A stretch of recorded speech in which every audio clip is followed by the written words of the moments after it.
예, 여러분 안녕하세요. 이제 브루스 셸리 중세 기독교 시대 590년에서 1570년, 590년이 그레고리우스 1세 교황의 즉위 연도고 1517년이 마틴 루터의 종교개혁이 시작된 해죠. 유럽은 많은 이가 생각하는 이상으로 기독교의 혜택을 입은 바 있다. 야만족이 서방의 로마 제국을 파괴하였을 때 게르만족의 대이동 말하는 거죠. 오늘날 우리가 유럽이라 일컫는 새로운 질서를 마련한 것은 다름 아닌 기독교회다. 특별히 소로마 제국 지역에 로마 가톨릭 교회를 중심으로 새로운 질서를 확립한 거죠. 교회는 법에 의한 통치, 지식과 학문의 추구, 문화 창달을 위해 지도적 역할을 감당했다. 그 기반이 되었던 개념은 기독교권, 즉 크리스텐덤이라고 말하는 크린슨덤, 또 크리스텐덤이라고 말하는 기독교권, 즉 제국과 교회의 연합이라 할 수 있다. 이러한 과정은 샤를마뉴 치하에서 8세기에 시작되었으나 곧 교황의 영향력이 점증하여 인노켄티우스 3세 1198년에서 1216년 때에는 유럽인이 교황을 세계의 지도자로 생각하게 되었다. 그러나 그 후 시간이 흐름에 따라 교황이 부정부패에 젖은 사실을 깨닫게 되었고 교회의 변화와 개혁을 부르짖는 전투적인 개혁자의 숫자가 증가하게 되었다. 그래서 마지막에 는 위클리프와 후스 이야기까지 가게 되는 거죠. 자, 그래서 이 중세 기독교 시대는 17장 하나님의 집정관 대그레고리우스 교황 그레고리우스를 하고요.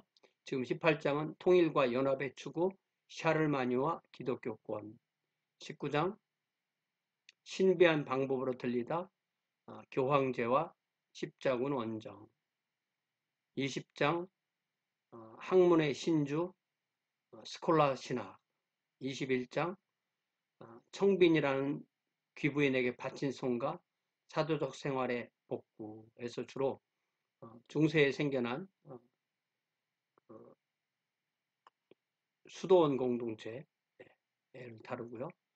그 다음에 22장은 잠자는 인간과 필요의 법칙이라는 제목으로 교황제의 타락, 그리고 23장에서는 역사 과정의 심판 위클리프와 후스, 이렇게 종교개혁 이전의 종교개혁을 다루게 됩니다. 자, 통일과 연합의 추구, 샤를마니아 기독교권, 이게 챕터가 좀 길어가지고요. 반으로 나눠서 하도록 그렇게 하겠습니다. 자, 반으로 먼저 사상은 유구하다, 아이디어스 다이 슬로울리 이런 제목과 또 제국의 건설자, 아키텍트 오브 온 임파이어라고 해서 서로마 제국이 망하고 어떻게 중세의 새로운 질서가 들어서는지를 먼저 공부하게 됩니다. 자, 799년 4월 25일은 성마가 축일인데 로마에서 특별히 이때 회개와 기도의 날이었고 극심한 흉년에 시달리고 있었을 때 교황 레오 3세 795년에서 816년까지 교황을 했던 레오 3세가 교황이 되고 이제 4년 후에 799년에 농지와 수확에 대한 하나님의 축복을 구하기 위해서 로마 시내를 행진하는 행렬을 인도하고 있었을 때였습니다. 이 행진은 라테란 교회에서 시작해서 시내 중심부를 돌아서 성 베드로 성당을 거쳐서 성 스테반과 실베스테로 수도원 모퉁이를 돌아서는 그런 것이었는데요. 그 순간에 일단의 교환이 교황을 습격하여 경호원을 물리치고 한 그리스 수도원으로 그를 끌고 갔습니다. 자, 여기에서 이제 라테란 교회라는 이야기가 앞으로 우리 라테란 공의회 이런 말과 함께 라테란이라는 말이 많이 나오게 되는데요. 이 라테란 성당은 지금 정식 명령은 산 조반니 인 라테라노 대성당이고요. 로마 교구, 그러니까 로마 감독의 로마 주교의 자리가 있는 성당입니다. 이곳은 지금 바티칸 시국 바뀌고요. 로마에서 가장 오래된 성당이고 가장 우위에, 예. 그러니까 베드로 성당보다도 오히려 더 우위에 있는 성당이고요. 그런 이유가 콘스탄티누스 대제가 로마 주교에게 기증한 라테란 궁전에 주교 실베스테르 1세가 지어서 324년에 헌당한 그런 교회가 바로 라테란 교회입니다. 우리가 교황 레오 1세 이전에는 그냥 교황이라고 부르지 않고 로마 주교라고 부르기 때문에 개신교에서는 실베스테르 1세를 주교 이렇게 명칭했습니다. 자, 이것이 라테란 교회이고요. 여기가 이쪽 부분이 정면이고 이쪽으로 이렇게 안쪽으로 해서 예배당이 이렇게 있고 이 전체가 라테란 궁전입니다. 자, 이거를 좀 옮길까요? 이렇게 옮기고. 자, 이 반란은 전임 교황 하드리아노 1세 이렇게 그 연대를 셋으로 나누면 앞에 것은 태어난 해, 그리고 두 번째 것은 교황이 되네, 그리고 마지막 것은 교황이 죽은 해, 795년 12월 25일에 이제 사망했는데, 이 반란이 전임 교황 하드리아노 1세에 충성하던 고위 관리와 귀족의 반란이었고, 이때 레오는 간통죄와 위증죄의 혐의를 받고 있었습니다. 근데 마침 레오의 지지자가 야음을 타서 구출해서 다시 성 베드로 성당으로 레오를 데리고 옵니다. 거리에서는 양측의 싸움이 계속되고 있었고요. 그래서 레오는 외부의 도움을 받기 위해서 전통적으로 교황을 보호하고 지지하였던 인물인 프랑크족의 왕인 샤를에게 보호를 부탁합니다. 구조를 부탁합니다. 이 샤를, 이게 우리가 이렇게 유럽 역사를 공부하다 보면 그 한 사람을 놓고 지역마다 이름을 다르게 부르는 것을 알 수 있습니다. 예를 들자면 프랑스에서는 이를 샤를이라고 부르면 스페인 말로는 카를로스라고 이렇게 하고, 이탈리아 말로는 카를로 이렇게 말하고, 또 독일 말로는 칼 이렇게 얘기를 하고, 영어로는 찰스 이렇게 얘기하기 때문에 이게 참 어렵습니다. 보통 이제 카를로스가 이제 독일어 내지는 뭐 카를로스가 독일어고 카를로가 스페니시나 이탈리아 쪽인 것 같아요. 예.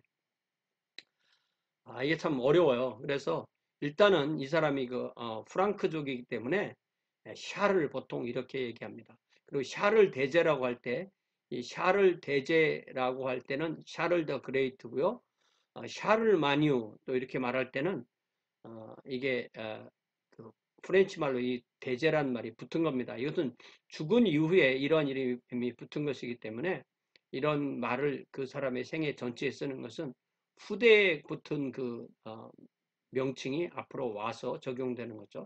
자, 이 부탁을 받은 샤를이 800년에 알프스 산을 넘어서 일단의 군대를 이끌고 로마로 진군하게 되고, 로마에 진군한 왕은 12월에 감독, 귀족, 외교관, 왕족을 모아서 회의를 합니다. 자, 그리고 23일에 교황은 결정적으로 교황직을 상징하는 반지를 끼고 손에 복음서를 들고 자신이 받는 혐의가 허위라고 맹세하고 반란은 진압됩니다. 자, 이제 드디어 12월 25일에 교황은 수행원과 함께 성탄 예배를 드리기 위해서 성 베드로 성당으로 향합니다. 미사는 당연히 교황 레오가 집전하고요. 차를은 이 성 베드로 성당 안에 있는 무덤 앞에 무릎을 꿇습니다. 이게 우리가 이 성 베드로 성당은 바로 성 베드로의 무덤이라는 곳 위에 지었기 때문에 무덤이 바로 그 예배당 안에 있는 거죠. 자, 성 베드로 성당은 그래서 바티칸 시국 남동쪽에 있고 가장 큰 교회이고 67년에 순교한 베드로의 무덤 위에 사세기에 건립되었고, 이제 종교개혁의 배경이 되는 시기에 1506년 4월 18일에 대성당을 건설하기 시작해서 종교개혁이 한참 거의 끝나가는 기간인 1626년에 완공되는 성당이 바로 이 성 베드로 대성당입니다. 이걸 짓느라고 면죄부를 무리하게 면법으로 무리하게 팔게 되고 그래서 종교개혁 촉발의 한 원인이 되었던 것이 성 베드로 성당입니다. 자, 성 베드로 성당, 예, 여기가 이제 광장이고요. 예, 여기가 이제 교황이 나와서 여기가 이제 교황이 나와 사람들을 이렇게 위에서 강복하는 그런 자리이고 이 안이 이제 예배당인 거죠. 예, 뭐 제가 로마를 안 갔다 왔기 때문에 이렇게 그림으로 사진으로 어느 정도 이해를 하면 좋겠습니다. 자, 이때 교황은 샤를에게 다가가서 황금의 왕관을 그의 머리에 씌워줍니다. 자, 이 대관식은 왕의 대관식이 아니라 황제의 대관식입니다. 그래서 회중은 준비했던 노래를 부르는데 가장 경건하며 하나님에 의해 임명된 아우구스투스이신 샤를에게 평화를 이루는 황제이신 샤를에게 만수무강과 아울러 승리가 있을지어다. To Charles, the most pious, crowned Augustus by God, to the great peacemaking emperor, long life and victory. 이렇게 해서 결국은 이 아우구스투스나 엠퍼러나 이것이다. 어떠한 왕이 아니라 제국의 황제, 특별히 로마 제국의 적통을 잇는 황제라는 의미의 그런 노래를 불러준 거죠. 자, 이것이 이제 그때의 모습을 최대한 재현해서 만든 그 그림, 뭐 여러 가지 그림이 있는데요. 그 그림이죠. 그러니까 여기 서 있는 분은 교황 레오이고요. 여기 무릎 꿇고 관을 받는 사람은 샤를이고요. 예, 이렇게 그림으로 보통 그려서 표현하고 있습니다. 여기 뒤에 있는 분들이 성가대원들인 것 같고요. 여기는 그대로 되는 무엇이 되고 있는가를 기록하는 기록관이고 이렇게 되겠네요. 자, 이것은 결국 로마 제국의 복원이라고 말하는 신성 로마 제국의 시작이라고 보는 학자들이 많은데요. 홀리 로만 임파이어. 자, 여기에 연도가 3개가 써 있는 이유가 이렇게 프랑크족의 샤를에 의해서 시작된 것이 800년이고 다시 독일 쪽에 의해서 다시 독일 중심으로 왕국이 되는 것이 962년입니다. 그래서 이게 800년부터 1806년 하면은 거의 1000년이고요. 960년부터 하면은 1000년이 안 되는데 이 이후로는 주로 독일 중심으로 이 신성 로마 제국이 운영이 되었습니다. 그래서 보통 신성 로마 제국 이야기를 할 때 독일이라고 얘기하는 경우도 많은데 그것은 바로 이 960부터 시작된 것을 말하는 것입니다.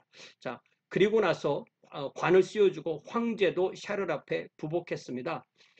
이는 샤를 대제, 즉 야만족 출신인 프랑크족의 왕 샤를마뉴가 기독교 로마 제국을 복원하는 순간이다. 이렇게 보통 표현을 합니다. 이 이야기는 뭐냐면은 결국 로마 사람이 아니라 게르만족 출신이 로마 제국을 기독교 로마 제국을 복원했다. 이렇게 이해를 할 수 있는 거죠. 자, 현대인의 관점에서 볼 때 국가를 독립적이고 주권적인 모습으로 생각합니다. 이러한 국가는 특정 종교와 연계하지 않는 것이 보통 현대 국가이죠. 교회는 일반 사회와 구별된 자기 스스로 신앙의 결단을 내린 신자의 자발적 집단, 다시 말하면 국가와 교회는 구별된다는 것이 보통 오늘날 사람들의 생각이지만 그러나 중세에는 일반적으로 이러한 사상을 찾아볼 수가 없었다고 저자는 이야기합니다. 자, 계몽주의 작가인 볼테르, 이제 볼테르는 필명이죠. 볼테르가 1694년부터 1778년이니까 18세기를 거의 훌로 산 이 프랑스의 계몽주의 작가는 The Holy Roman Empire is neither holy nor Roman nor an empire 이런 유명한 말을 남겼다고 합니다. 신성 로마 제국이라고 하지만 신성하지도 않다. 그게 무슨 신성했냐. 아주 여러 가지 타락한 이야기들이 많다. 그런 이야기고요. 또 로마도 아니다. 그게 무슨 로마냐. 로마는 옛날 로마 제국이 로마지. 또 제국은 더더욱 아니다. 제국이라면 그 안에 있는 모든 사람들을 잘 다스려야 되는데 실제로는 이름만 제국이고 신성 로마 제국 황제라고 그렇게 된 사람들 사실은 작은 지역의 국왕이거나 영주에 불과하지 않았다. 우리가 다들 알고 있는 내용이죠. 자, 샤를은 아우구스티누스의 신국의 개념을 힘입어서 즉 보편적인 즉 가톨릭 교회의 개념을 로마의 전통적 제국 개념과 연계시켰다. 다시 말하면 교회와 제국을 그러니까 아우구스티누스는 하나님의 이 왕국, 하나님의 도시가 이 세상 도시보다 우월하다고 한 것을 이 샤를은 그 두 개를 다 섞어놨다는 거죠. 그것이 바로 우리가 여러 가지 말로 번역하는 크리스텐덤, 크리스텐덤, 기독교권, 기독교 사회, 기독교 제국, 그리스도교 제국 뭐 이렇게 말할 수 있죠. 그리하여 종교적 혹은 영원한 과신과 세속적 혹은 일시적 사건을 한데 결합시키는 종합적 사회의 모습이라고 할 수 있는 기독교권의 사상과 조직을 처음으로 확립한 사람이 샤를인데 물론 이게 콘스탄티누스 때부터 이러한 것이 시작되어서 어떤 하나의 완성으로 모습을 보인 사람이 첫 번째로 이 샤를 대제라고 할 수가 있겠습니다. 자, 브루스 헬리는 과연 어떠한 경로로 이러한 사건이 실현되었는가라는 질문을 합니다. 예수께서 일찍이 이 세상의 것이 아니라고 파악하셨던 왕국인 이 하나님의 왕국과 그와 연관된 하나님의 왕국의 대리기관인 교회가 어떻게 이렇게 세속 권력과 긴밀한 관련을 맺게 되었는가라는 질문을 합니다. 그러면서 해답을 내리기를 그 해답은 꾸준히 사람 가운데서 계속 이어졌던 한 사상과 한 강력한 왕국의 건설 속에 자리 잡고 있다라고 하면서 이제 샤를마뉴에 대해서 소개를 합니다.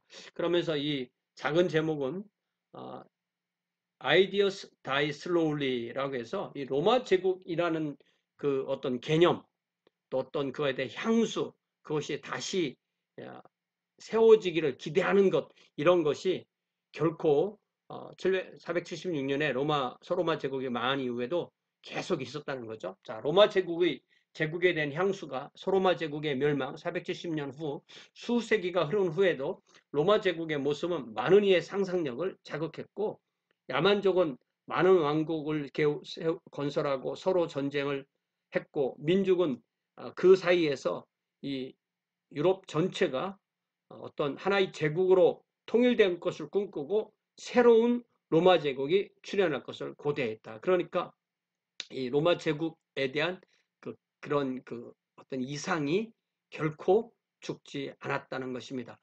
그리스인은 로마는 콘스탄티노폴리스로 이전했다고 생각했기 때문에 로마인과 게르마니는 로마 제국이 다시 그들 가운데 이루어지기를 소망한 것입니다. 그러나 그것이 476년부터 800년이 될 때까지는 그러한 일이 상당히 이루어지지 않았고 그것을 기대했다는 거죠. 자, 이 상황에서 부상한 민족이 바로 프랑크족입니다. 로마인과 게르만인의 공존이었고, 예. 그러니까 이게 게르만족의 일파인 이 프랑크니 내려와서 이 고을 지방에 살지만 그 안에 이미 로마인들이 살고 있었고 그들이 이제 섞이면서 공존하면서 문화를 교류하면서 혼합되게 됩니다. 프랑크인이 가장 강력한 세력으로 등장하게 되고 그들이 제국의 권위를 복구할 운명을 가진 자들로 여겨지게 되었다는 것입니다. 자, 이 왕국을 세운 사람은 클로비스고요. 우리가 지난 시간에 보았던 446년에 태어나서 481년에 왕이 되고 511년에 죽은 클로비스죠. 특별히 가톨릭 교회의 후원으로 프랑크족 왕국을 게르만인 가운데 지도적 위치에 올려놓았고 그의 왕조를 메로빙거 왕조라고 합니다. 481년에 왕이 되어서 751년까지 그의 자녀들이 왕이 된 것. 그래서 메로빙거 왕조의 시조가 바로 클로비스죠. 자, 클로비스 사후에 왕국은 내부 분열로 약화되고 왕국을 개인 재산으로 취급하여 친자들 가운데 나누어 상속하는 게르만의 전통으로 인하여 후계자 사이에 끊임없는 내란, 권력투쟁, 살인과 음모가 계속되었습니다. 자, 이 사이에서 지주 귀족들이 권력의 중심 세력으로 부상하면서 그들이 많은 권력을 수중에 넣었고 그 중에 가장 큰 권력을 가진 자를 궁제라고 불렀는데, 이 궁제라는 것은 어, 이제 라틴어로 마이오르 도무스라고 부르는 것이고, 영어로 번역할 때 Mayor of the Palace. 그래서 결국은 궁정의 관리자, 또 우리말로 또 짧게 말하면 재상, 예, 수상과 비슷한 표현이죠. 왕이 있고 그 밑에 있는 사람이니까요. 보통은 이제 궁제라고 그렇게 번역을 합니다. 자, 그 궁제 중에 한 명이 바로 샤를 마르테는데요. 이 사람이 샤를 마뉴의 조부이고 714년에 궁제가 되어서 어, 메로빙거 왕조의 왕이 있지만 그들은 이제 명목상 왕 칭호만 유지하도록 했고 실권은 자신이 장악합니다.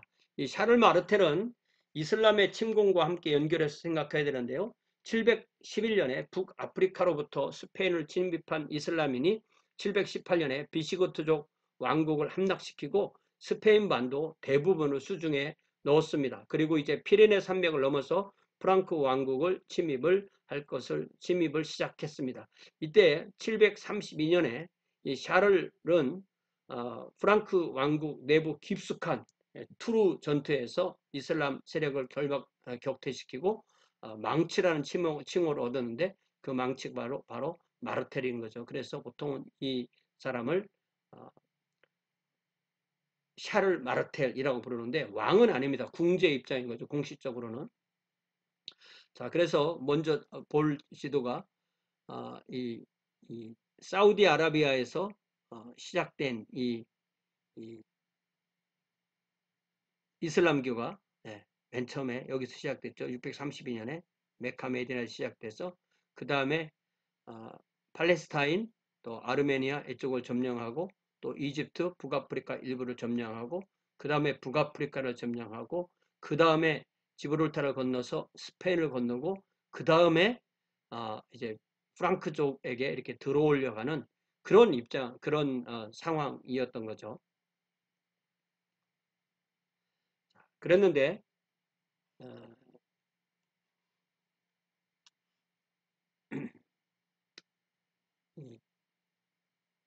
이게 이제 샤를 마르텔부터 시작된, 그 프랑크 왕국의 이제 영토거든요. 그래서 어, 여기부터 이렇게 해서 여기까지 이렇게 이어지는 영토인 거죠. 영토인데 바로 이 투르가 여기입니다. 그래서 이 자기 영토 깊숙한 곳까지 이슬람을 불러서 거기서 전쟁에서 최종적으로 이겼다, 그런 얘기인 거죠. 자, 그 다음이 샤를 마르텔의 아들이 키 작은 피핀. 보통 이제 그 사람의 특징을 얘기할 때 이렇게 특징으로 그 사람의 이름을 부르는 경우가 있는데요. 페핀 더 숄트 이렇게 부릅니다. 714년에 태어나서 51년에 처음으로 왕이 되고 68년까지 왕을 했던 이 사람이 샤를 마르텔의 아들이었고, 이 사람이 이제 특징이 키가 작았기 때문에 피핀 더 숄트 이렇게 불린 거죠.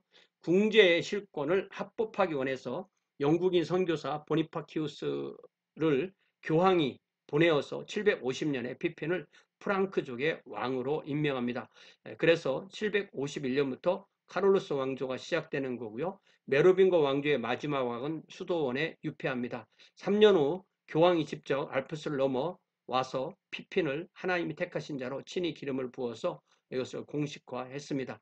자, 이런 그 행동의 뒤에는 교황은 강력한 보호자를 필요로 하는 입장이었는데, 특별히 751년에 이 롬바르드족이 이탈리아의 북부를 차지하면서 이탈리아의 비잔틴 정부 소재지인 라벤나의 황제 직할지까지 정복하는 일이 생기게 됩니다. 특별히 황제의 조공을 요구하면서 로마를 함락시키겠다고 위협하는, 로마가 이제 교황청이 있는 곳인데 그런 상황이기 때문에 이 롬바르드족과의 싸움에서 이기려면 강력한 보호자가 필요했기 때문에 이러한 일을 한 것이죠. 그러니까 어, 그 샤르를 대관했던 그런 것 이전에 벌써 이제 샤르의 아버지도 이 키 작은 피핀을 어, 이 프랑크족의 왕으로 임명하는 그런 일을 했던 것이고, 그 일이 바로 751년에 있었고, 그리고 3년 후에 그것을 본인이 직접 와서 했다는 그런 이야기죠. 자, 특별히 교황은 이때 피핀에게 어떤 거래를 하는데요. 그 거래가 뭐냐면 교황을 대관한 후에 이탈리아를 무력으로 원조해달라. 군대를 끌고 와서 원조해서 특별히 이 롬바르드족에게 라벤나를 탈환해서 그거를 이제 원래는 동로마 제국에 직할 그 본부가 있던 곳인데 그것을 교황에게 달라고 그런 약속을 얻어냅니다. 이것을 피펜의 증여, 도네이션 오브 피펜이라고 하고 약속대로 756년에 프랑크 군대가 롬바르도 족에게서 라반나를 다시 탈환해서 교황에게 줍니다. 결과 교황은 이탈리아를 관통하는 일단의 토지를 소유하므로 교황령, 페이퍼 스테이츠를 통치하는 세속군주 역할도 겸하게 됩니다. 그러니까 땅이 있으니까 그것을 다스려야 되니까 세속군주 역할도 하게 됐다는 거죠. 이를 브루스 셸리는 이제 베드로가 그의 검을 되찾았다. Peter recovered his sword 라고 이렇게 표현하는데 베드로가 뭐 칼이 있었나요? 예. 대제사장 다른 사람의 칼을 다른 사람의 칼을 뺏어서 그것을 썼던 거기 때문에 베드로가 칼을 가지게 되는 거 이 자체가 잘못된 거죠. 예.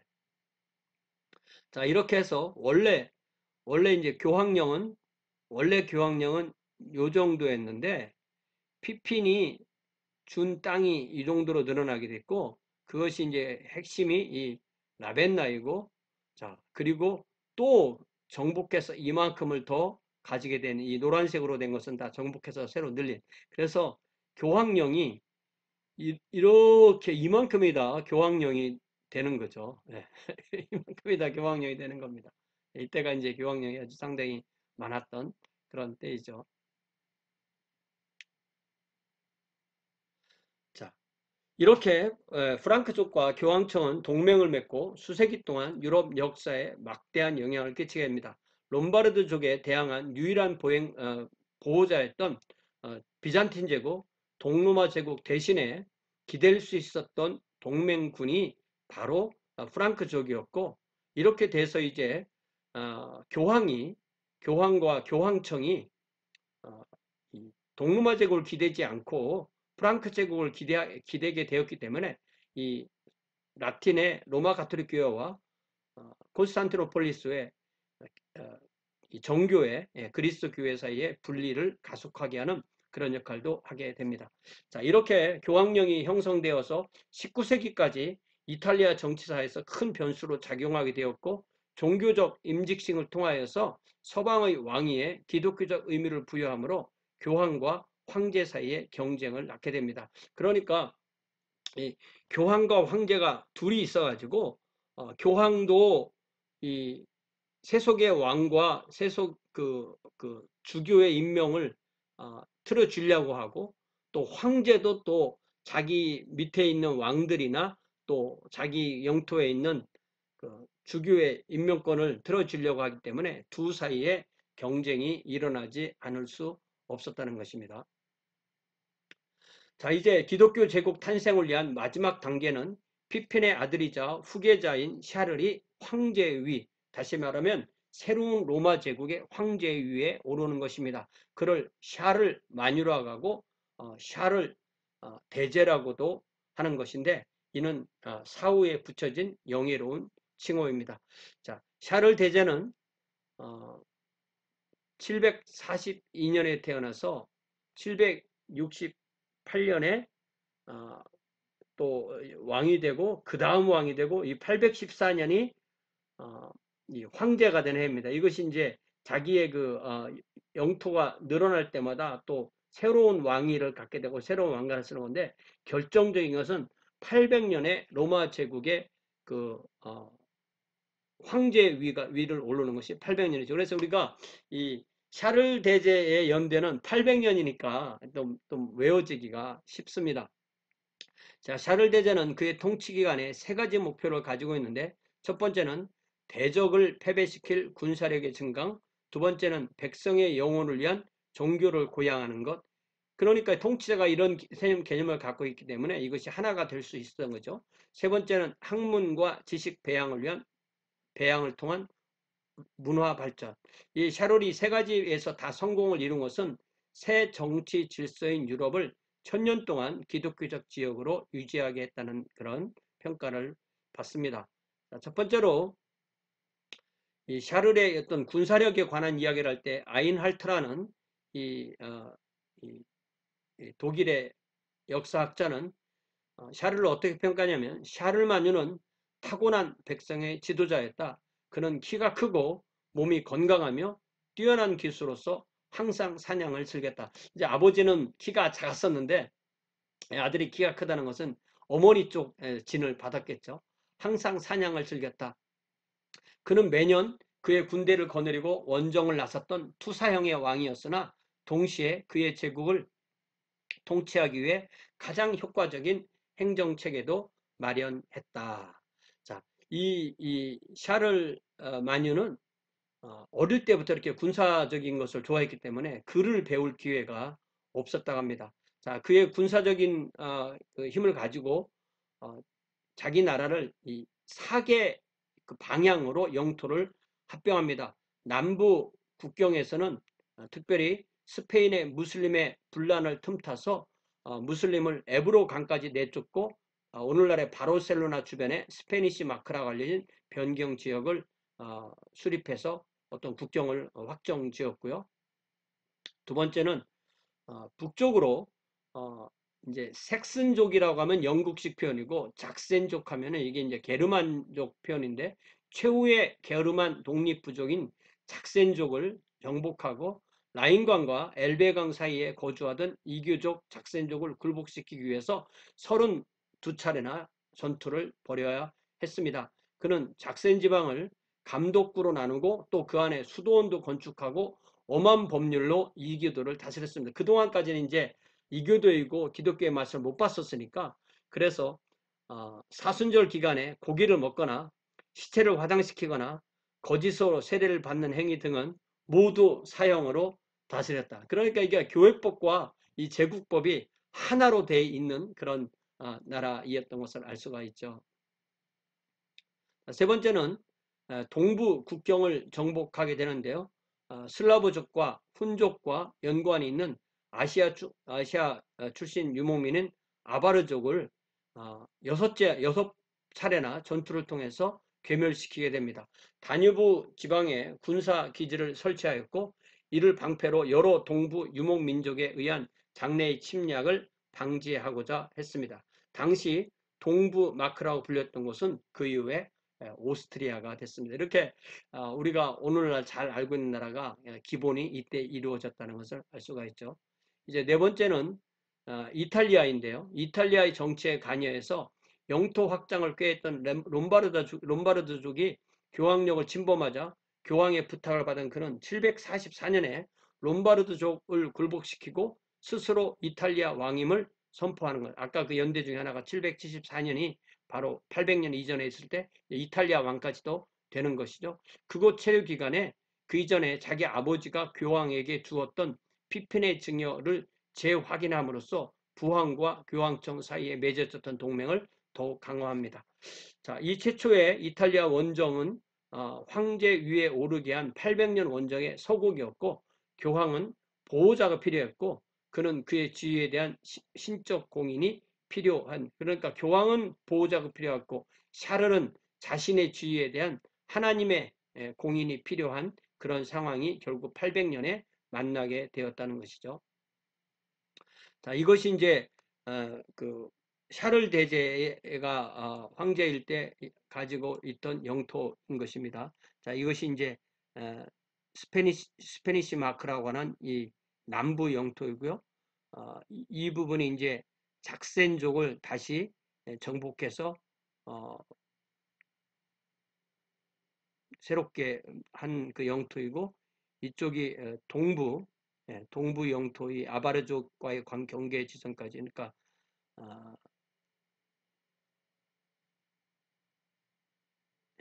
아바르족을 이렇게 몰아내고 한 이 곳이고요.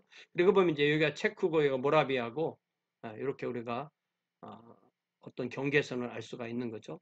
그리고 남부는 이 롬바르드 왕국을 다 점령하고 이제 로마와 이 교황 1900년까지도 다 실제적으로는 프랑크족의 통치 아래에 있었다라는 것을 이렇게 표현하게 됩니다. 자, 다시 이제 그 800년 12월 25일에 성탄절 대관식을 설명하는데, 재미있는 것은 샤를은 이 대관식 이후에 자신이 이 대관식을 미처 예상하지 못하였다고 고백했다고 합니다. 그런데 저는 그런 것 같지 않아요. 예, 다 서로 짜고 한 것 같습니다. 그러나 그는 그 로마 황제라는 새로운 명예에 걸맞는 생애를 살았다고 평가를 받습니다. 자, 그때 이제 그가 자기의 휘하에 있는 그 모든 그 통치자, 또 모든 행정관, 모든 주교 등에게 편지를 보낼 때 하나님의 뜻에 의해서 로마 제국의 황제가 된 샤를 아우구스투스 제1대 집정관은 이렇게 자신을 소개합니다. Charles, by the will of God, Roman Emperor Augustus, in the year of our consulship one. 이렇게 자신을 이렇게 표현하면서 성속을 막론하고, 다시 말하면 어떤 지방 행정관이나 주교를 막론하고 모든 권리, 모든 성직자에게 자신을 카이사르로 인정하는 맹세를 하게 했습니다. 콘스탄티노폴리스 황제가 이러한 이 사람이 이제 황제가 됐다는 걸 알고 분노하였을 때 그를 그 분노를 풀기 위해서 대사를 파견했고, 결국 812년에 동방 황제도 샤를마뉴를 인정했다고 하는데, 사실은 어떤 로마 제국의 황제로 인정했다기보다는 프랑크족의 황제임을 인정했다고 이해하는 것이 맞을 것 같습니다. 자, 또다시 이 성 베드로 성당의 800년 대관식은 유럽에서 로마 제국의 기억이 엄연한 전통으로서 사람의 뇌리에 살아있고, 그리고 그 옛날의 정치적 통일을 다시 이룩하고자 하는 염원이 살아있음을 보여주는 것입니다. 그러나 이 브루스 셸리는 말하기를 이 대관식은 또한 제국과 교황청 사이에 뿌리 깊은 경쟁 관계를 다시 불붙이는 순간이기도 했다. 그러니까 머리가 뚫릴 수가 없으니까, 머리가 이제 제국이 더 높고 교황청이 얕으면 이게 균형이 맞는데, 이 교황이 이 황제의 관을 씌워줬기 때문에 그 사이에 벌써 교황청이 이렇게 크게 되는, 그래서 이렇게 서로 경쟁할 수밖에 없는 그런 관계로 되었다는 거죠. 자, 중세를 지도하고 있는 그런 이론은 제국과 교회는 하나의 기독교권 크리스덤 안에 양면에 불과한다는 것이죠. 교회는 영적 축복을 보장하기 위해 조직된 기독교 사회를 대표하고, 제국은 정의와 복리를 보존하기 위해 설립된 동일한 한 사회 안에서 이 제국과 교회가 완전히 뭉쳐서 하나가 된 그런 모습입니다. 그래서 이론적으로는 교회와 국가는 조화 속에서 공존하며 인류의 복리를 그 목표로 한다는 것입니다. 그러나 실제적으로는